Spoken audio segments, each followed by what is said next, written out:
The Azores, the Portuguese islands located in the middle of the Atlantic Ocean. Often, it is referred to as the Hawaii of Europe. Like Hawaii, the islands have a volcanic landscape, beautiful ocean views and lush greenery everywhere, as well as black sand beaches. While I was there, I heard a lot of the locals say, if you don't like the weather, just wait 5 minutes. Even in the summer, I would recommend packing layers. You can experience all 4 seasons in the span of 1 hour. This can and will most likely be repeated throughout the course of the day. The Azores are made up of 9 different islands located in the North Atlantic Ocean. My girlfriend and I spent the majority of our time on São Miguel. We also went to Pico and Faial.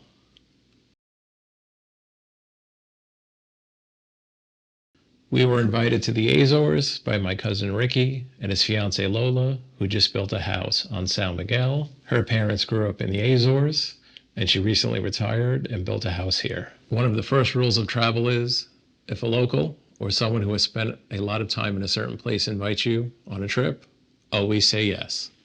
Not only will you get a lot of insider information, you'll probably also get a home-cooked meal. Here are some homemade octopus and potatoes, and a pineapple upside-down cake for dessert. To contribute to the meal, Hillary and I made migas, a traditional dish served in certain parts of Spain that I learned how to make from my grandparents. My cousin's son Rick and his girlfriend Ashley also came along. We spent a couple of days doing some island hopping with them. 3 islands down, 6 to go on future trips.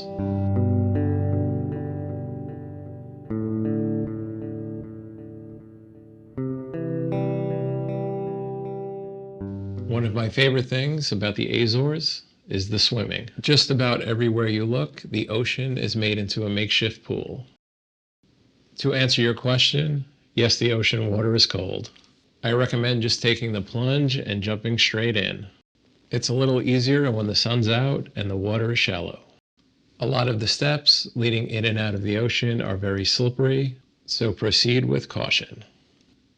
Ponta de Fiade, located on the west coast of São Miguel, and quite possibly the best swimming spot I've ever been to in the world. Located by 2 thermal springs, which at the right time of day turns this into a natural ocean hot tub, reaching temperatures up to 83 degrees Fahrenheit.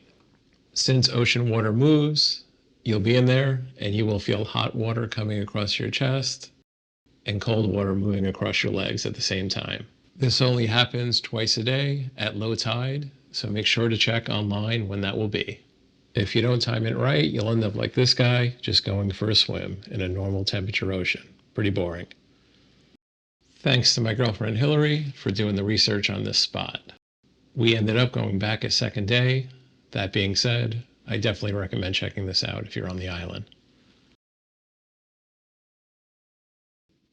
Good swimming spots is the second most important detail of planning a trip. The first most important is food.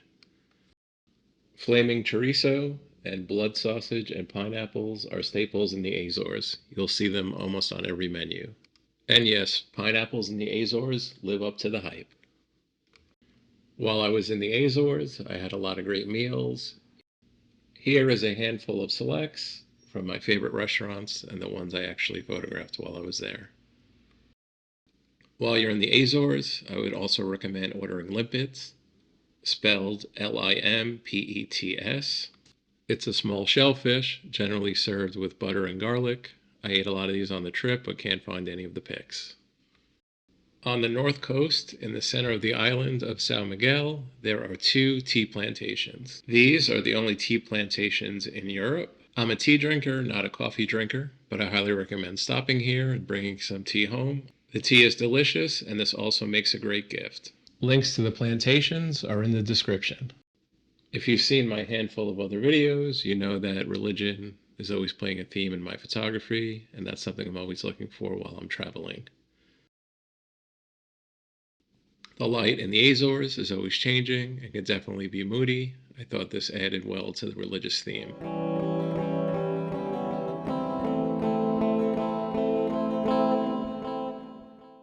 Here is a collection of my remaining favorite video clips and photos from the rest of the trip.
If you made it this far, thanks for watching. Please consider liking and subscribing to the channel. If you have any questions about visiting the Azores, please drop them in the comments below. Thanks again, and I'll see you in the next video.